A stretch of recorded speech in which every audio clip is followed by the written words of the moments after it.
Praise lord. దేవుని పరిశుద్ధ నామమునకు మహిమ కలిగిన గాక. విడుదల సమయం అనేటువంటి ఈ మా కార్యక్రమాన్ని వీక్షిస్తున్న మీ అందరికీ ప్రత్యేకమైన హృదయపూర్వకమైన ధన్యవాదాలు తెలియజేస్తున్నాం. మీ యొక్క ప్రార్థన సహాయాన్ని బట్టి దేవుని స్తుతిస్తూ ఉన్నాం. బెరాకా బ్లెస్సింగ్ సెంటర్ అనేటువంటి మా పరిచర్యల ద్వారా అనేక మంది దీవించబడుతూ ఉండడాన్ని బట్టి దేవుని స్తుతిస్తూ ఉన్నాం. ప్రతి చోట చాలా స్థలాల్లో మా యొక్క బెరాకా పరిచర్యలు కొనసాగుతూ ఉన్నాయి. దయచేసి మా పరిచర్యల కొరకు మీరు ప్రార్థన చేయండి. ప్రతి ఒక్కరిని ఆయన రాకడ కొరకు సిద్ధపరచాలని, సంఘాన్ని సంపూర్ణమైన సర్వసత్యంలోకి నడిపించాలనేదే మా ధ్యేయం. ఆ ధ్యేయంతో దేవుని యొక్క సన్నిధిలో మేము కొనసాగుతూ ఉన్నాం. మీ ప్రార్థన సహాయం అందించండి. ఖచ్చితంగా మీ యొక్క ప్రార్థన అవసరతలున్నా కూడా మీరు మాకు తెలియచేయండి. మీ కొరకు మేము కూడా ప్రార్థించడానికి సిద్ధంగా ఉన్నాం. మా కార్యక్రమాన్ని ప్రోత్సహించండి, అనేక మందికి పరిచయం చేయండి. దేవుని ద్వారా దీవించబడండి. God bless you. ఈ కార్యక్రమాన్ని విని ఆశీర్వదించబడండి. Praise lord. బైబిల్లో వ్రాయబడిన ప్రకారంగా ఎక్కువ మంది క్రైస్తవులు 3.5 సంవత్సరాల కాలంలో వాళ్ళందరూ హతసాక్షులుగా మార్చబడబోతున్నారు. ఒకవేళ హతసాక్షులుగా మార్చబడకపోతే ఏమవుతుంది అంటే కనుక 666 ముద్ర మీరు వేయించుకోవాలి ఖచ్చితంగా. ఒకవేళ లేకపోతే మీరు చంపబడతారు అని చెప్పంటే మీరు మమ్మల్ని చంపేసినా పర్లేదు అని చెప్పి ధైర్యంగా నిలబడి హతసాక్షులుగా మార్చబడిన వాళ్ళే శ్రమల కాలపు హతసాక్షులు. లేదు మేము ఏదో ఒక విధంగా మేము 666 ముద్ర వేయించుకుంటాము, మాకు బియ్యం కావాలి, నీళ్లు కావాలి అని చెప్పి అడిగి ఎవరైతే ఈ యొక్క 666 ముద్ర వేయించుకుంటారో వారందరూ కూడా హతసాక్షుల గుంపులోకి వెళ్ళరు. వాళ్ళు ఏదో భూమి మీద బ్రతుకుతారు. అప్పటి వరకు 3.5 సంవత్సరాల వరకు బాగానే ఉంటుంది వాళ్ళందరికీ కూడా. కానీ దాంట్లోనికి ఎవరైతే 666 ముద్ర వేయించుకొని క్రీస్తు విరోధికి సాక్షులుగా వారు మార్చబడుతూ ఉంటారో వారందరూ కూడా తర్వాత వాళ్ళకి శ్రమ ఉంటుంది, కానీ అప్పుడు మాత్రం వాళ్ళు బ్రతికించబడతారు. ఈ సమయంలో 666 ముద్ర ఎవరైతే వేయించుకోకుండా ఉంటారో వారిని క్రీస్తు విరోధి లేదంటే వారి యొక్క అనుచరులు దారుణంగా చంపబోతున్నారు. భూమి మీద అత్యంత నరవద జరిగే ఆ యొక్క సమయముగా మనకి అది కనిపిస్తుంది. కాబట్టి ఈ శ్రమల కాలంలో భయంకరమైన శ్రమలను తట్టుకొని వీరందరూ కూడా దేవుని దగ్గరికి వెళ్ళబోతున్నారు. కాబట్టి శ్రమల కాలపు హతసాక్షులు వీళ్ళు సింహాసనం ఎదుట స్ఫటికము వంటి సముద్రంగా కూడా కనిపిస్తున్నారు వీళ్ళు. అయితే ఇక్కడ మనం ఈ 3 స్థలాల్లో ఏ స్థలానికి వెళతారు అని మనం చూసుకుంటే, ఓవరాల్గా ఏ స్థలానికి వెళ్తారని చూసుకుంటే నూతన ఆకాశానికి వెళ్ళబోతున్నారు. మొత్తం నూతన ఆకాశం ఉండే గుంపులు 4 గుంపులు. మొట్టమొదటి మనస్సాక్షి గుంపు, రెండవది ధర్మశాస్త్ర కాలానికి చెందిన పరిశుద్ధులు, మూడవది సాధారణమైన హతసాక్షులు, నాలుగవది శ్రమల కాలానికి చెందిన హతసాక్షులుగా మనకి కనిపిస్తూ ఉన్నారు. ఇంకా తర్వాత మనం చూడబోయే ఆ స్థలము నూతన యెరూషలేము. మొట్టమొదటిగా నూతన భూమి చూసాము, ఆ తర్వాత నూతన ఆకాశాన్ని మనం చూసాము. ఇప్పుడు నూతన యెరూషలేమును మనం చూస్తూ ఉన్నాం. నూతన యెరూషలేము కోసం మనం ముందు తెలుసుకోవడానికి ముందుగా భూమి మీద ఉన్న యెరూషలేము కోసం మనం తెలుసుకోవాలి. ఎందుకంటే భూమి మీద దేవునికి అత్యంత ప్రీతికరమైన స్థలం ఏదైనా ఉంది అంటే అది యెరూషలేమే. ఎన్నోసార్లు పడద్రోయబడింది యుద్ధాల్లో కానీ. ఇజ్రాయేలు ప్రజలు అక్కడ నివసిస్తున్నప్పుడు అంతకు ముందు నుంచి కూడా చాలా యుద్ధాలు అక్కడ జరిగినాయి. అయినప్పటికీ ఆ స్థలములో ఎవరైతే ఇజ్రాయేల్ని దేవుడు ఏర్పరిచి అక్కడ స్థిరపరిచి ఉన్నాడో అనేకమైన సార్లు ఆ పట్టణం కూలద్రోయబడుతున్నప్పటికీ ఎప్పటికీ స్టిల్ ఎగ్జిస్టెన్స్లో ఉంది.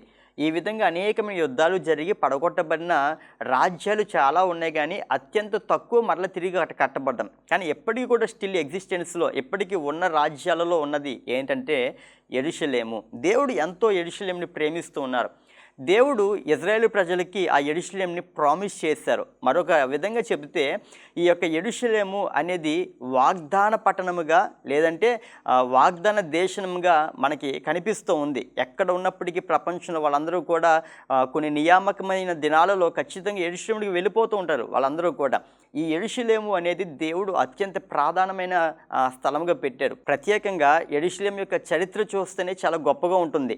కాబట్టి యెరూషలేము యొక్క చరిత్ర కోసం మనం ఎప్పుడైనా మాట్లాడుకుందాం. అయితే దేవుడు ఈ యొక్క యెరూషలేముని చూపిస్తూ నూతన యెరూషలేముని దేవుడు మనకి పోలికగా పోలుస్తూ ఉన్నారు. ఈ నూతనమైన యెరూషలేము అనే దాన్ని మీకు చెప్పడానికి ముందు పరలోక రాజ్యం కోసం చెప్పాలి. ఏంటి పరలోక రాజ్యం కోసం చెప్పాలి అంటే కనుక మీరు బైబిల్ అంతట్లో చూడండి, మీరు ఎప్పుడైనా సరే కానీ పాత నిబంధన కాలంలో ఎక్కడ కూడా పరలోక రాజ్యము అని వ్రాయబడలేదు. ఏమని వ్రాయబడిందంటే పరలోకము అని వ్రాయబడింది. దేవుడు నివసించే స్థలం అయినా ఆ పరలోకం కోసము దేవుడు మాట్లాడారు, కానీ పరలోక రాజ్యం కోసం మాట్లాడలేదు. అయితే క్రొత్త నిబంధనలో పరలోక రాజ్యం అన్న దేవుని రాజ్యమైనా ఈ రెండు ఒకే విధంగా పోల్చబడి ఉంది. కాకపోతే మత్తయి సువార్తలో పరలోక రాజ్యం ఉంటుంది, మార్కు సువార్తలో దేవుని రాజ్యం ఉంటుంది. రెండు పోల్చి చూస్తున్నప్పుడు అక్కడ సందర్భాలు మారుతాయి. పదాలు పరలోక రాజ్యము, దేవుని రాజ్యం ఉంటుంది.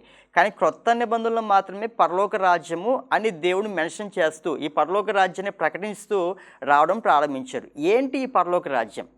పరలోకానికి పరలోక రాజ్యానికి తేడా ఏంటి అంటే ఇది చాలా కాంట్రవర్షియల్ విషయాలుగా మీ అందరికీ అనిపించవచ్చు. ఇప్పుడు మీరు చెబుతున్న ఈ విషయం మీకు చాలా కాంట్రవర్షియల్ విషయంగా మీరు కనిపించవచ్చు. కానీ మీ మనసుని నిమ్మలం చేసుకొని వాక్యాన్ని పరిశీలన చేస్తూ నేను చెప్పిన మాటలను పోల్చుకొని చూస్తే మీకు అర్థమవుతుంది. ఒకసారి మీరు చూస్తే కనుక క్రొత్త నిబంధనలో పరలోక రాజ్యాన్ని ఎవరు ప్రకటించారు అంటే యేసుక్రీస్తు ప్రభుల వారు ప్రకటించుకుంటూ వచ్చారు. దానికి ముందు బాప్తిస్మం ఇచ్చే యోహాను ప్రకటించారు. యేసుక్రీస్తు ప్రభుల వారు పరలోక రాజ్యం సమీపిస్తూ ఉంది అని చెప్పన్నాడు. సమీపించడం ఏంటి? పరలోక రాజ్యం సమీపించడం ఏంటి? ఆల్రెడీ దేవుని యొక్క పరలోకం ఉంది కదా, మరలా పరలోక రాజ్యం సమీపించడం ఏంటి అంటే కనుక ఈ పరలోక రాజ్యం మరేదో కాదు, యేసుక్రీస్తు ప్రభుల వారి రక్తములో కడుగుబడి ఎవరైతే పరిశుద్ధాత్మ అభిషేకాన్ని పొందుకున్నారో అంటే పెంతెకోస్తు దినము రోజున 50వ రోజున వారందరూ కూడా అభిషేకంతో నింపబడినప్పుడు సంఘం ఏర్పాటు చేయబడినట్లుగా మనం అందరం చూస్తున్నాం. అదేవిధంగా ఎవరైతే యేసుక్రీస్తు ప్రభుల వారి రక్తంలో కడుగబడ్డారో వారందరూ కూడా నూతన నిబంధన సంఘంలోనికి మార్చబడుతున్నారు, క్రొత్త నిబంధనలోనికి రాబోతున్నారు. ఈ క్రొత్త నిబంధనలోనికి చేర్చబడుతున్న వాళ్ళకి దేవుడు ఇస్తున్న ఒక గొప్ప అవకాశం ఏంటంటే పరలోక రాజ్యంలోనికి చేర్చబడే అవకాశం. అప్పటికి యేసుక్రీస్తు ప్రభుల వారు భూమి మీదే ఉన్నారు, ఆయన ఇంకా చనిపోలేదు, ఆయన రక్తం చిందించబడలేదు, పరిశుద్ధాత్మ దేవుడు భూమి మీదకి రాలేదు. కాబట్టి అప్పటికి ఇంకా దేవుని రాజ్యం వారి మధ్యలో అంటే పరిపూర్ణంగా రాలేదు. దేవుని రాజ్యం మీ మధ్యలోనే ఉంది అన్నారు యేసయ్య కొన్నిసార్లు. ఎందుకన్నారంటే యేసయ్య దేవుని రాజ్యంగా పరలోక రాజ్యంగా ఉన్నారు కాబట్టి, ఆయన భూలోకంలోకి వచ్చారు కాబట్టి చెప్పారు. కానీ పరలోక రాజ్యం అనే చెప్తున్న సందర్భంలో సమీపిస్తుంది అంటే పూర్తిగా దిగి వచ్చే అనుభవం కోసం. ఎప్పుడైతే పరిశుద్ధాత్మ దేవుడు నీతి, పరిశుద్ధత, ఈ సమాధానం ఎక్కడైతే మూడు కలిసి నివాసం చేస్తూ ఉంటాయో అక్కడ దేవుని రాజ్యం ఉంటుంది. అది పరిశుద్ధాత్మ రూపముగా యేసుక్రీస్తు రక్తంలో కడుగుబడిన సంఘం ఎక్కడైతే ఉంటుందో అది దేవుని రాజ్యంగా లేదా పరలోక రాజ్యంగా పిలువబడుతుంది. యేసుక్రీస్తు ప్రభులు వారు ఈ భూలోకానికి ఎందుకు రావాలి? చాలామంది ఒకవేళ పాత నిబంధన భక్తులకి వీళ్ళకి తేడా తెలీదు. అంటే పాత నిబంధన భక్తులు కొంతమంది అంటూ ఉంటారు, మీరు మోషే కంటే గొప్పవాళ్ళ, ఇదిగో మీరు అబ్రహాము కంటే గొప్పవాళ్ళ, మీరు దానియేలు కంటే గొప్పవాళ్ళ, మీరు దావీదు కంటే గొప్పవాళ్ళ అని చెప్పి అంటూ ఉంటారు. అయితే మీరు ఇక్కడి నుంచి ఎవరైనా మిమ్మల్ని అడిగితే ఒక మాట చెప్పండి, ఏంటో తెలుసా? అవును గొప్పవాణ్ణే అని చెప్పండి. ఏంటి ఆ గొప్పతనం? ఆ మాట చెప్పాలి అంటే చాలామందికి వాళ్ళ మనసులో ఆ పదం బయటికి రాదు. ఎందుకంటే ఒక రకమైన భయం, ఆ పదం నేను చెప్పగలుగుతానా లేనా, వాళ్ళకంటే మనం గొప్పవాళ్ళం ఏంటి అనే భావం వస్తుంది. అవును, క్రియల ప్రకారంగా చూసుకుంటే, పరిశుద్ధత ప్రకారంగా చూసుకుంటే, ప్రార్థన ప్రకారంగా చూసుకుంటే, విశ్వాస ప్రకారంగా చూసుకుంటే వారికంటే ఎంతో లోపభూయిష్టమైన జీవితం మనం అందరం చేస్తున్న వాళ్ళమే. కానీ ఆ పాత నిబంధన భక్తులకి, మనస్సాక్షి కాలంలో ఉన్న అబ్రహాం, ఇస్సాకు, యాకోబులకి వీళ్ళెవరికి యేసుక్రీస్తు ప్రభుల వారి యొక్క రక్తం లేదు. యేసుక్రీస్తు ప్రభుల వారి యొక్క రక్తము మనస్సాక్షి ద్వారా ఒప్పుకొని మన పాపాలకి విడుదల పొందుకున్న వాళ్ళు ఈ భూలోకంలో అత్యంత శ్రేష్టమైన భక్తులు ఎవరైనా ఉన్నారు అంటే అది క్రొత్త నిబంధన సంఘమైన మనమే. అందుకనే మనలో ఉన్న గొప్పతనం దేని ద్వారా కలిగింది? మన క్రియల ద్వారా కాదు, మన నీతి ద్వారా కాదు, యేసుక్రీస్తు ప్రభుల వారి యొక్క రక్తము ద్వారా మనమందరం నీతిమంతులుగా మార్చబడి వారికంటే గొప్పవారిగా మార్చబడుతున్నాం. కాబట్టి ఇటువంటి గుంపు వారికి దేవుడు ఇచ్చే ఆ స్థలమే నూతన యెరూషలేము. ఎస్, అవును, దేవుడు మనకి ఇచ్చే స్థలమే నూతన యెరూషలేము. ఈ క్రొత్త నిబంధన సంఘములో అయితే అందరూ యేసుక్రీస్తు రక్తంలో కడుగుబడిన వాళ్ళు, అందరూ పరిశుద్ధాత్మ అభిషేకం పొందుకున్న వాళ్ళందరూ కూడా నూతన యెరూషలేముకి వెళ్ళిపోతారంటే కాదు, వెళ్ళరు. ఎందుకు వెళ్ళరు? మీరే కదా ఇప్పుడు ఎంతో చాలా గొప్పగా చెప్పారు, చాలా మంచిగా మాట్లాడారు అని చెప్పి మీరు మాట్లాడచ్చు. అవును, యేసుక్రీస్తు రక్తంలో కడగబడడం గొప్ప విషయమే, ఇదంతా గొప్ప విషయమే. కానీ ఈ భూమి మీద యేసుక్రీస్తు ప్రభుల వారి వలె కూడా జీవించాలి. మనం రక్షణ పొందుకుంటే సరిపోదు, అభిషేకం పొందుకుంటే సరిపోదు. మనము ఏ విధంగా ఉండాలి, ఏ విధంగా బ్రతకాలి అంటే యేసుక్రీస్తు ప్రభుల వారి వలె ఉండాలి. ఎందుకు ఆ విధంగా బ్రతకాలి, ఎందుకని చెప్పి మీరు అడగవచ్చు. చూడండి ఒకసారి ప్రకటన గ్రంథము 21వ అధ్యాయంలో నూతన యెరూషలేము కోసం చెప్పబడినప్పుడు ఏమని రాయబడి ఉందంటే 2వ వచనంలో, నేను నూతనమైన యెరూషలేము అను ఆ పరిశుద్ధ పట్టణము తన భర్త కొరకు అలంకరింపబడిన పెండ్లి కుమార్తె వలె సిద్ధపడి పరలోకమందున్న దేవుని యొద్ద నుండి దిగి వచ్చి చూచిదిని. ఇక్కడ నూతన ఎరుషలేము ఎలా ఉందంటే పెండ్లి కుమార్తె వలె సిద్ధపడి ఉందని చెప్పి వాక్యం సెలవిస్తుంది. అదేవిధంగా మనము 9వ వచనంలో కూడా చూసుకుంటే 9వ వచనంలో, ఇటు రమ్ము పెండ్లి కుమార్తెను అనగా గొర్రెపిల్ల యొక్క భార్యను నీకు చూపెదనని నాతో చెప్పి. గొర్రెపిల్ల యొక్క భార్యను నీకు చూపిస్తాను, ఇటు రా అని చెప్పి చూపించి ఎవరిని చూపిస్తున్నారంట? నూతన ఎరుషలేము చూపిస్తున్నారు. ఈ నూతన ఎరుషలేము గొర్రెపిల్లకి భార్యగా, పెండ్లి కుమార్తెగా సిద్ధపడిన సంఘముగా మనకు అనిపిస్తోంది. అంటే యేసుక్రీస్తు ప్రభుల వారికి భార్య అవడం అంటే ఎలాంటి క్వాలిఫికేషన్స్ ఉండాలి, ఎలాంటి అర్హత ఉండాలి? నేను మిమ్మల్ని ఒక ప్రశ్న వేస్తాను. ఒక దైవజనులు ఎవరైనా ఉన్నారు అంటే మీ దృష్టిలో ఒక గొప్ప దైవజనుడు అనుకోండి, పోని ఆ దైవజనుడికి భార్య ఉండాలంటే, అమ్మో అంత పెద్ద దైవజనుడికి భార్య అంటే ఎలా ఉండాలి, ఎంత ప్రార్థన పరులై ఉండాలి, ఎంత వాక్యం చదివి ఉండాలి అని చెప్పి మనం అందరం మాట్లాడుతుంటాం కదా. అంటే ఈ భూలోకంలో ఒక మంచి దైవజనులు ఉన్నారు, ఒక గొప్ప దైవజనులు ఉన్నారు, వాళ్ళకి భారీగా ఉండాలంటే అది చాలా ధన్యతగా ఉండాలి, చాలా గొప్ప విషయము అని చెప్పి మనం అందరం మాట్లాడుకుంటున్నామే. అలాంటిది యేసుక్రీస్తు ప్రభుల వారికి భార్యగా ఉన్న ఆ యొక్క సంఘము ఎవరై ఉంటారని చెప్పి అంటారు? అవును, ఈ భూమి మీద యేసుక్రీస్తు ప్రభుల వారి వలె బ్రతికిన సంఘం, యేసుక్రీస్తు ప్రభుల వారి వలె పరిశుద్ధత కోసం ప్రాకులాని వారు, ఆత్మల సంపాదన కోసం కన్నీళ్లు కాచిన వారు, మోకాళ్ళు ఈ భూమి మీద ఇదిగో అరగగొట్టుకొని అనేకుల కోసం విజ్ఞాపన చేసే భక్తులు, వీరందరూ కూడా యేసుక్రీస్తు ప్రభుల వారికి భారీగా మార్చబడబోతూ ఉన్నారు. ఎవరు పడితే వాళ్ళు అవరండి, ఎవరు పడితే వాళ్ళు ఆ స్థలానికి వెళ్ళరు. నేనేదో సొంతగా మీరు చెబుతున్నాను అని మీరు అనుకోవచ్చు. నేనేదో సొంతగా చెబుతున్న మాటలు కాదు. మీరు చూడండి, అబ్రహాము కోసం చెబుతున్నప్పుడు, అదేవిధంగా బాప్తిస్మిచ్చి యోహాను కోసం చెబుతున్నప్పుడు ఈ పరలోక రాజ్యము లేదా దేవుని పట్టణము, జీవము కలిగిన దేవుని పట్టణం అని చెప్పబడుతున్న ఈ నూతన యెరూషలేము దానిలోకి వెళ్ళే స్థలాలు గుంపు కోసం కూడా వ్రాస్తూ ఉన్నారు. ఒకసారి చూద్దాము. హెబ్రీ రాసిన పత్రిక 11వ అధ్యాయం మనం చూసుకుంటే 9వ అధ్యాయం, విశ్వాసం బట్టి అతనితో వాగ్దానములకు సమాన వారసులైన ఇస్సాకు, యాకోబు అనువారును గుడారములలో నివసించుచు అన్యుల దేశంలో ఉన్నట్టుగా వాగ్దత్త దేశంలో పరవాసులైరయి. ఎలయనగా దేవుడు దేనికి శిల్పియు నిర్మాణకుడునై ఉన్నాడో ఆ పునాదులు గల ఆ పట్టణము అంటే ఇక్కడ నూతన యెరూషలేము పట్టణం కోసం చెప్పబడుతుంది. అబ్రహాము ఎదురు చూచుచూ ఉండెను. అబ్రహాం అయితే ఈ నూతన యెరూషలేము పట్టణం కోసం ఎదురు చూశాడంట. దానికోసం ఈ పునాదులు కలిగిన పట్టణం కోసం ఎదురు చూస్తూ కేవలం గుడారాల్లో నివసించాడంట. ఇక వరకు చాలా బాగుంది. ఎదురు చూసంటే దాంట్లోకి వెళ్ళడానికే కదా ఎదురు చూసేది. కానీ తర్వాత చూడండి 13వ వచనంలో, వీరందరూ ఆ వాగ్దానముల ఫలము అనుభవింపకపోయినను దూరం నుండి చూచి వందనము చేసి తాము భూమి మీద పరదేశులమై ఉన్నామని వాళ్ళు తెలుసుకున్నారు. వారు దూరం నుంచి చూసి కేవలం వందనం చేశారని చెప్పి వ్రాయబడుతూ ఉంది. వీరు నూతన యెరూషలేముకి వెళ్ళడానికి అర్హత పొందుకున్నవారు కాదు. తర్వాత 11వ అధ్యాయము 39వ వచనంలో, వీరందరూ తమ విశ్వాసము ద్వారా సాక్ష్యము పొందిన వారైనను మనము లేకుండా సంపూర్ణులు కాకుండా నిమిత్తము దేవుడు మన కొరకు మరీ శ్రేష్టమైన దానిని ముందుగా సిద్ధపరిచాను. దేవుడు మన కోసం మరీ శ్రేష్టమైన దానిని, మన కోసం, ఇక్కడ అపోస్తలుడైన పౌలు క్రొత్త నిబంధన సంఘానికి చెందిన వ్యక్తి అయిన పౌలు చెబుతున్న మాట, మన కోసం దేవుడు మరీ శ్రేష్టమైనది ఏంటి అది అంటే ఈ నూతన యెరూషలేమే. అలంకరింపబడిన ఈ యొక్క నూతన యెరూషలేము సంఘమే, యేసుక్రీస్తు ప్రభుల వారికి వధువుగా ఉండే సంఘమే ఇక్కడ మాట్లాడుతున్నారు. వీళ్ళందరూ కూడా వాగ్దాన ఫలాన్ని అనుభవించలేకపోయారు. మనం లేకుండా సంపూర్ణ వాళ్ళు కారు అని చెప్పి దేవుని వాక్యం సెలవిస్తుంది. మీకు ఇంకా ఈ విషయంలో పూర్తి క్లారిటీ రాలేదేమో అని నేను అనుకుంటూ ఉన్నాను. అయితే చివరి మాటగా నేను మీకు ఒక విషయం గుర్తు చేస్తాను. ఏంటంటే బాప్తిస్మిచ్చి యోహాను కోసం ఇక్కడ గుర్తు చేయాలి. బాప్తిస్మిచ్చి యోహాను కోసం మాట్లాడుతున్నప్పుడు స్త్రీలు కన్నిన వారిలో బాప్తిస్మిచ్చి యోహాను కంటే గొప్పవారు ఈ లోకంలో ఎవరూ లేరంట. బాప్తిస్మిచ్చి యోహాను కంటే గొప్పవారు ఎవరు లేరు. అయినప్పటికీ పరలోక రాజ్యంలో అల్పుడైన వాడు బాప్తిస్మిచ్చి యోహాను కంటే గొప్పవాడు అని రాయబడుతుంది. పరలోక రాజ్యంలో అల్పుడైన వాడు అంటే పరలోక రాజ్యంలో లాస్ట్ నుంచి మనం చూసుకున్నాం అనుకోండి, ఒక వ్యక్తి కనిపిస్తాడు. ఆ వ్యక్తిని మనం గమనిస్తే పరలోక రాజ్యంలో బాప్తిస్మిచ్చి యోహాను కంటే గొప్పవాడంట. ఎందుకని గొప్పవాడిగా మార్చబడ్డాడు? బాప్తిస్మిచ్చి యోహాను అంత గొప్ప పరిచర్య చేసి బైబిల్లో వ్రాయబడిన పేరుగా మనకు కనిపిస్తూ ఉన్నాడు. అసలు మండుచు ప్రకాశించుచున్నవాడిగా ఉన్నాడు. ఏలి యొక్క ఆత్మ కలిగిన వాడుగా ఉన్నాడు. సాధారణమైన మాటలు కాదు కదా బాప్తిస్మిచ్చి యోహాను కోసం చెప్పబడింది.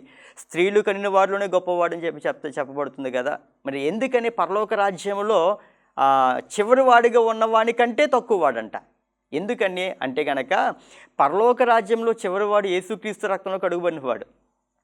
పరలోక రాజ్యంలో చివరివాడు ఒక గొప్ప ఈ భూమి మీద దేవుని ద్వారా ప్రతిష్టతలో జీవించిన వ్యక్తి. కానీ ఈ బాప్తిసం ఇచ్చి యోహాను యేసుక్రీస్తు రక్తంలో కడుగుబడలేదు, ముందుగానే చనిపోయాడు. యేసయ్య చనిపోవడానికి ముందుగానే చనిపోయాడు. అందుకని ఆయనకి ఇది యేసుక్రీస్తు రక్తం లేదు, పరిపూర్ణత లేదు, సంఘపు అనుభవం మొట్టమొదటిగా ప్రాముఖ్యతగా లేదు, పరిశుద్ధాత్మ అనుభవం లేదు. కాబట్టి ఈ అనుభవం ద్వారా బాప్తిసం ఇచ్చి యోహాను చివరి వారిగా మార్చబడినట్టుగా మనకు అనిపిస్తూ ఉంది. ఈ వాక్యాన్ని బట్టి ఖచ్చితంగా చూస్తున్న మీ అందరికీ దేవుడు ఒక గొప్ప క్లారిటీ ఇచ్చారని నేను నమ్ముతూ ఉన్నాను. ఎందుకంటే దేవుడు క్రొత్త నిబంధన సంఘానికి ఇచ్చిన స్థలము, యేసుక్రీస్తు ప్రభులు వారు మరణించి తన రక్తాన్ని చిందించి మన కోసం పరిశుద్ధాత్మను పంపించింది దేనికోసం తెలుసండి? మనమందరం కూడా దేవుని రాజ్యమైన నూతన ఎడిషంలోనికి ప్రవేశించాలని. ఈ దేవుని రాజ్యమైన నూతన ఎడిషంలోనికి ప్రవేశించేవారు మాత్రమే, కేవలము వీరు మాత్రమే, వీళ్ళు ఎలా మార్చబడుతుందో తెలుసా? నూతన ఎడిషన్ పట్టణముగా, అలంకరింపబడిన వధువుగా, గొర్రెపిల్ల భార్యగా మార్చబడుతూ ఉన్నారు. మరొక ఎగ్జాంపుల్ మీకు చెప్తాను మీకు అర్థం కావడానికి. గొర్రెపిల్ల భార్య ఎక్కడుంటుంది అంటే మ్యారేజ్ జరుగుతున్నప్పుడు ఆ మ్యారేజ్ యొక్క విజువల్ని మీ యొక్క కంటి ముందు ఇప్పుడు పెట్టుకోండి. స్టేజ్ మీద ఎవరుంటారు అంటే స్టేజ్ మీద యేసుక్రీస్తు ప్రభువు వారు ఉన్నారు. ఆ తర్వాత ఆయన వధువుగా ఎవరున్నారు అంటే ఒక సంఘం ఉంది. అయితే బైబిల్లో వేరొక చోట విందుకు పిలువబడిన వారి కోసం కూడా రాయబడుతూ ఉంది. అయితే స్టేజ్ మీద ఉన్న ఒక గుంపు ఎవరు? వీళ్ళు పరిశుద్ధులు, వీరు సంఘానికి చెందిన వాళ్ళే. మరి స్టేజ్ కింద విందులో ఉన్న గుంపు వాళ్ళు ఎవరు? వాళ్ళు సంఘానికి చెందిన వాళ్ళే. కాకపోతే వారి జీవితానికి వీరి జీవితానికి ప్రతిష్టతలో తేడా ఉంది. ఈ ప్రతిష్టతలో తేడా ఉండడం బట్టి దేవుని యొక్క భార్యగా ఉండడానికి ఉన్న క్వాలిఫికేషన్ ఉన్న వాళ్ళందరూ కూడా దేవుని భార్యగా లేదంటే యేసుక్రీస్తు ప్రభువు వారి యొక్క భార్యగా నూతన ఎడిషన్ సంఘంగా మార్చబడుతూ ఉన్నారు. కానీ ఆ ప్రతిష్టత కంటే తక్కువ జీవితం చేసిన వాళ్ళు ఎవరైతే ఉన్నారో వాళ్ళందరూ కూడా విందులో ఉండబోతున్నారు. అలాగే ఇక్కడ మనం చూస్తున్న యొక్క వాక్య ప్రకారంగా నూతన యెరూషలేము పట్టణం కోసం చెప్పబడుతున్నప్పుడు ఈ నూతన యెరూషలేము పట్టణము దేవునికి భారీగా ఉండబోతుంది. ప్రతిష్ఠితమైన జనంగా ఉన్నవారు వీళ్ళందరూ కూడా. ఇప్పటి వరకు మనం నూతన భూమి, నూతన ఆకాశము, నూతన యెరూషలేము కోసం తెలుసుకున్నాం. మొత్తం 3 స్థలాలు, ఓవరాల్గా 3 స్థలాలు కనిపిస్తూ ఉన్నాయి. కానీ నూతన యెరూషలేము, సియోను కలిసే ఉంటాయి అనే ఒక విషయాన్ని మీకు ఈ వీడియో ప్రారంభంలో తెలియజేశాను. ఈ నూతన యెరూషలేములో ఉండే మరొక స్థలమే, అది ఏ స్థలం అంటే సియోనుగా అభివర్ణించబడుతూ ఉంది. మీరు పరలోకం చూసుకున్నారనుకోండి, మీరు ప్రత్యేకంగా వేరేదని చూసుకోవాల్సిన అవసరం లేదు. ఇప్పుడు ఇజ్రాయెల్ దేశం ఏదైతే ఉందో ఆ దేశాన్ని మీరు చూసినా, ప్రత్యక్ష గుడారం చూసినా అది క్లియర్గా పరలోక రాజ్యానికి సూచనప్రాయంగానే ఉంటుంది. ఆ మధ్యలో యెరూషలేము ఉన్న స్థలమేమో మనం అతి పరిశుద్ధ స్థలంగా అనుకోవచ్చు. ఆ తర్వాత చుట్టుపక్కల ఇజ్రాయెల్ రాజ్యం అంతా కూడా ఆవరణంగా మాట్లాడుకోవచ్చు. ఈ విధంగా పరలోక రాజ్యానికి సూచనగా ఇజ్రాయెల్ ఉంటుంది. అదేవిధంగా ప్రత్యక్ష గుడారం చూసినా దాంట్లో 3 స్థలాలు మనకు కనిపిస్తూ ఉంటాయి. అంటే ఇది పరలోక రాజ్యానికి సూచనప్రాయంగా భూమి మీద ఉన్న స్థలాలు ఏమైనా ఉన్నాయంటే ఈ రెండింటిని మనము అభివర్ణించుకోవచ్చు. ఒకవేళ మనం ఇప్పుడున్న యెరూషలేము పట్టణాన్ని మనం చూసామనుకోండి, అక్కడ ఆ యెరూషలేము పట్టణంలో ఒక కొండ ఉంటుంది. ఆ కొండ పేరు సియోను అనే పర్వతం. ఈ సియోను పర్వతం కోసం బైబిల్లో చాలాసార్లు వ్రాయబడి ఉంది. మనం చాలాసార్లు దాన్ని చూసాము. ఆ సియోను పర్వతం మీద ఎవరు ఉంటారంటే ఆ యొక్క ఇజ్రాయిలీలందరినీ పరిపాలన చేసిన రాజులు సియోను పట్టణంలో నివాసం చేస్తూ ఉంటారు. కాబట్టి రాజులు నివాసం చేసే పట్టణం ఏదైతే ఉందో అది సియోను. మనకి రాజు ఒకరు ఉన్నారు, ఆయన రాజులకు రాజు. ఆయనే ఉత్తర దిక్కున ఉన్న సభాపర్వతం మీద ఆశ్రయ ఉన్న దేవుడు ఎవరో తెలిసే అండి? యేసుక్రీస్తు ప్రభులు వారు. పరలోకములో ఒక నిషిద్ధమైన ప్రదేశం ఉంది. ఆ నిషిద్ధమైన ప్రదేశంలోనికి ఎవరు వెళ్ళకూడదు, సమీపించడాన్ని తేజస్సు అని ఆ యొక్క స్థలం కోసం చెప్పబడుతుంది. ఆ స్థలం ఏదో కాదు కానీ సియోను.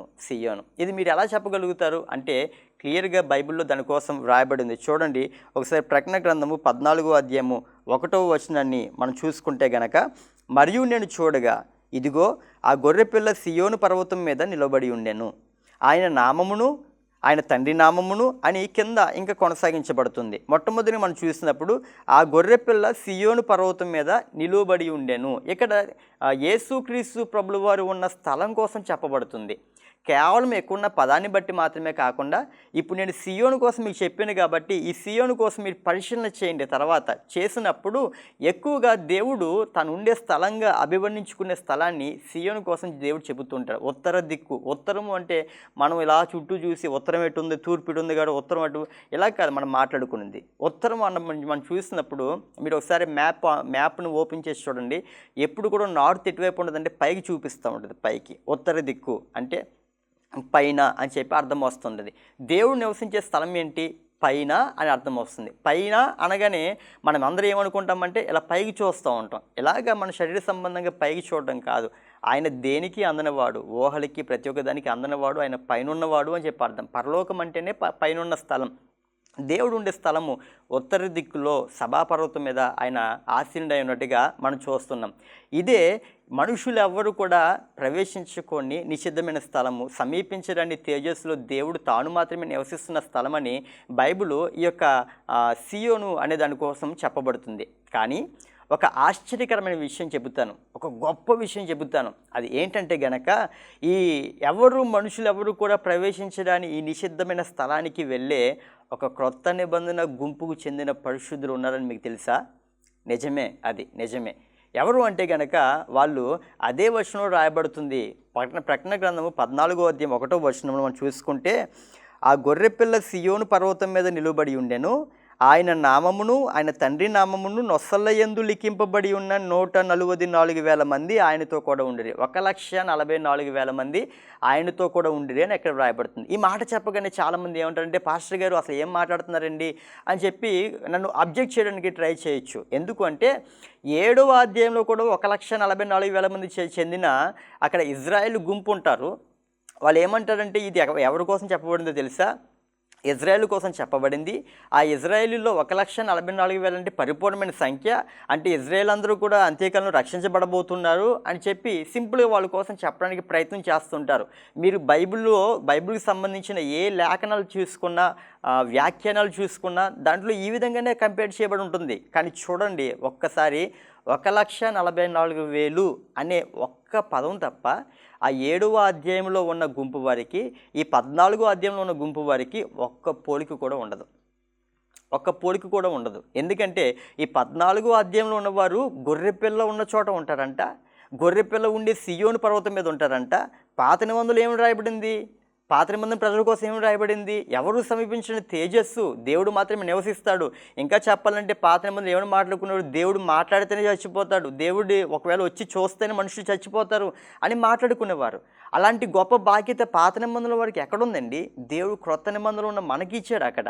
దాంట్లో కూడా ఒక గుంపు వాళ్ళు వీరెవరు అంటే గనక యేసుక్రీస్తు ప్రభువు వారు నివసించి ఆ కొండ మీద ఉండబోతున్నారు, ఆ సియోను పర్వతం మీద ఉండబోతున్నారు. ఆయన ఎక్కడికి వెళ్తే అక్కడికి వెళ్తారంట. తండ్రి నామము, యేసయ్య నామము నొసల మీద ధరించుకున్నవారంట వీరందరూ కూడా. చూడండి ఇంకా వాళ్ళ కోసం మన కింద చదువుకుంటే గనక 14:3 వచనంలో, వారు సింహాసనం ఎదుటను ఆ 4 జీవుల ఎదుటను పెద్దల ఎదుటను ఒక క్రొత్త కీర్తన పాడుచున్నారు. భూలోకం నుండి కొనబడిన ఆ 144,000 మంది తప్ప మరి ఎవరు ఆ కీర్తన నేర్చుకుని జాలరు. వీరు స్త్రీ సాంగత్యమున అపవిత్రులు కానివారు, స్త్రీ సాంగత్యము ఎరుగని వారునై ఉండి గొర్రెపిల్ల ఎక్కడికి పోవునో అక్కడికెల్లా ఆయన వెంబడింతురు. వీరు దేవుని కొరకు గొర్రెపిల్ల కొరకును ప్రథమ ఫలముగా ఉండుటకే మనుషులలో నుండి కొనబడిన వారు. వీరి నోట ఏ అబద్ధమును లేదు, కనబడదు. వీరు అనింద్యులు. ఎన్ని గొప్ప విషయాలు రాశారంటే, వారు స్త్రీ సాంగత్యమైన అపవిత్రులు కానివారంట, వారి నోట్లో అబద్ధం లేదంట, అనింద్యులుగా ఉన్నారంట. ఇది క్రొత్త కీర్తన పాడబోతున్నారు. వీరందరూ కూడా గొర్రెపిల్ల ఎక్కడుంటే ఎక్కడ ఉండబోతున్నారని చెప్పి వీరి కోసం చెప్పబడుతుంది. కొంతమంది అంటున్నారు వీళ్ళు పురుషుల స్త్రీలు అని చెప్పి అడుగుతున్నారు. పురుషులు స్త్రీలు దేవునిలో క్రొత్త నిబంధన సంఘం వచ్చిన తర్వాత స్త్రీ అని కానీ పురుషుని కానీ దేవునికి భేదం లేదు. ఆత్మ సంబంధమైన విషయాల్లో ఇద్దరిని దేవుడు సమానంగానే చూస్తున్నారు. ఈ 1,44,000 మందిలో స్త్రీలు ఉండబోతున్నారు, అదేవిధంగా పురుషులు కూడా ఉండబోతున్నారు. చూడండి దేవుడు చెబుతున్న ఈ 1,44,000 మంది ఒక ప్రత్యేకమైన గుంపు వారిగా మనకు కనిపిస్తున్నారు. వాళ్ళు ఎలా ఉంటారో తెలుసా? యేసుని ఈ భూమి మీద చూసినప్పుడు ఎలా ఉంటారో సేమ్ అలాగే ఉంటారు. అంటే వారి యొక్క వస్త్రధారణ, వారి యొక్క మాట, లేదంటే వారి యొక్క వేసుకునే డ్రెస్ సెన్స్ కోసం నేను చెప్పట్లేదు. వారు జీవించే ప్రవర్తన విధానం కోసం చెబుతున్నాను నేను. కొంతమంది యేసుక్రీస్తులాగా జుట్టు పెంచుకున్నట్టుగా చేస్తూ ఉంటారు. నేను విమర్శించడానికి ఆ విషయాన్ని నేను మాట్లాడట్లేదు, కానీ యేసుక్రీస్తులా జీవించడం అంటే అది కాదు, ప్రవర్తనలో జీవించడం. వీళ్ళు అదేవిధంగా ప్రవర్తనలో యేసేలాగా జీవించిన భక్తులు అన్నమాట. కాబట్టి వీరందరూ ఎక్కడ ఉంటారు అంటే యేసుక్రీస్తు ప్రభుల వారు ఏ స్థలంలో అయితే ఉంటారో ఆ స్థలంలో వీరు ఉండబోతున్నారు. వీరు 1,44,000 మందికి చెందిన ఇజ్రాయేల్ గుంపు కాదు, కానీ వీరు క్రొత్త నిబంధనల నుంచి కొనబడ్డారంట. ఇదిగో భూలోకములో మనుషులందరిలోంచి ప్రథమ ఫలముగా కొనబడిన వారు అని చెప్పి దేవుని వాక్యం సెలవిస్తుంది. వీరు ఒక ప్రత్యేకమైన గుంపుగా ఉన్నారు. వీరిని సియోనుకి వెళ్ళేవారని మనం పిలవచ్చు. ఇంకా మీకు క్లియర్గా అర్థం కావాలంటే మరొక విషయాన్ని మీకు జ్ఞాపకం చేస్తాను. దేవుడు అంటున్నప్పుడు మనుషుల నిమిత్తమే నపుంసకులుగా చేయబడిన వారు ఉన్నారు, దేవుని రాజ్యం నిమిత్తం కూడా నపుంసకులుగా చేయబడిన వారు ఉన్నారని దీని యొక్క వాక్యం సెలవిస్తుంది. దేవుని రాజ్యం కోసం నపుంసకులుగా చేయబడడం ఏంటి? ఎప్పుడైనా ఆలోచించారా? దేవుని రాజ్యం కోసం నపుంసకులుగా మార్చబడ్డం అంటే అర్థం ఏంటంటే యేసుక్రీస్తు ప్రభులు వారు ఈ భూలోకంలో ఉన్నప్పుడు ఆయన 33.5 సంవత్సరాలు. ఈ 33.5 సంవత్సరాల్లో ఆయన మ్యారేజ్ చేసుకోలేదు అని మనందరికీ తెలుసు. యేసుక్రీస్తు ప్రభులు వారు మ్యారేజ్ చేసుకోలేదు అని మనందరికీ తెలుసు. ఇజ్రాయెల్ యొక్క క్రమం ప్రకారంగా 20 సంవత్సరాలు వస్తే వాళ్ళు మ్యారేజ్ చేసుకోవాలి అంటే రూల్ ప్రకారంగా. కానీ 33.5 సంవత్సరాలు వచ్చిన యేసుక్రీస్తు ప్రభువు వారు మ్యారేజ్ చేసుకోలేదు. కేవలం మ్యారేజ్ కోసం మాత్రమే ఇక్కడ నేను చెప్పట్లేదు, కానీ పరలోక రాజ్యం కోసం నపుంసకులుగా మార్చబడిన వారు అంటే అర్థం ఏంటంటే పెళ్లి చేసుకోకుండా యేసుక్రీస్తు ప్రభువు వారి వలె కుటుంబ జీవితానికి, సంసార జీవితానికి వీటికి కూడా దూరంగా ఉండి కేవలం దేవుని కోసమే బ్రతుకుతున్న గొప్ప ప్రతిష్ఠితిలో చెప్పవచ్చు మనం. కుటుంబానికి దేవుడు వ్యతిరేకులను అనుకోవద్దు. ఇక్కడ దేవుడు కుటుంబ వ్యవస్థను ఏర్పరిచారు. మరి యేసయ్య ఎందుకు పెళ్లి చేసుకోలేదు అని చెప్పంటే అక్కడే ఉంది కదా మరి గొప్పతనం అంతా కూడా. వీళ్ళందరూ కూడా కుటుంబ జీవితాన్ని కూడా పక్కన పెట్టి లోకము కోసం, ప్రజల కోసం బ్రతికిచున్న వాళ్ళు వీళ్ళందరూ. అంతే తప్ప మరలా వేరొక అర్థం తీసుకొని మీరు కుటుంబ వ్యవస్థను తక్కువ చేస్తున్నారా, పెళ్ళి అంటే దేవునికి ఇష్టం లేదా అని మీరు ఇవన్నీ మాట్లాడకూడదు. ఎందుకంటే దేవుడు వ్యవస్థను ఏర్పరిచారు. అలాంటప్పుడు యేసుక్రీస్తు ప్రభువు చేసుకోవాలి కదా. వీరి కోసం చెప్పబడుతున్న వాక్యం ఏంటంటే యేసేలాగా వీరందరూ కూడా పరలోక రాజ్యం కోసం నపుంసకులుగా మార్చబడిన వాళ్ళు. చివరి గుంపు సియోను వెళ్ళే స్థలం ఎవరైతే ఉన్నారో వీరందరూ కూడా దేవుని కోసం ప్రతిష్ట చేయబడి కింద అనింద్యులుగా, అబద్ధమాడిన వారిగా, దేవుని పోలికి నడిచి ఉన్న వారికి వీరందరూ మనకు కనిపిస్తున్నారు. కాబట్టి పరలోకం నుండే ఈ 4 స్థలాల్లోనికి మనం వెళ్ళడానికి దేవుడు ఈరోజు ఆహ్వానం ఇస్తున్నారు. మన నూతన భూమిలోనూ నూతన ఆకాశంలో ఆగిపోకూడదు, కానీ మనం నూతన యెరూషలేములోనికి వెళ్ళాలి. ఇంకా దేవుడు మీకు అనుగ్రహిస్తే సియోను కూడా వెళ్ళేవారిగా దేవుడు మనందరినీ ప్రతిష్ట చేయుదురుగాక. ఆమేన్. ఇటువంటి కృప దేవుడు మీ అందరికీ అనుగ్రహించాలని నేను ప్రార్థన చేస్తాను. పరిశుద్ధుడా దేవా, నీకు వందనాలు తండ్రి. ఈరోజు ఒక శ్రేష్టమైన వర్తమానము, లోతైన వర్తమానం ద్వారా మీరు ఈరోజు అందరితో మాట్లాడినందుకు నీకు స్తోత్రం చెల్లించుకున్నాం ప్రభువా. కేవలము ఇదిగో నూతన భూమి కోసము, నూతన ఆకాశము కోసం పిలవని వారము కాదు.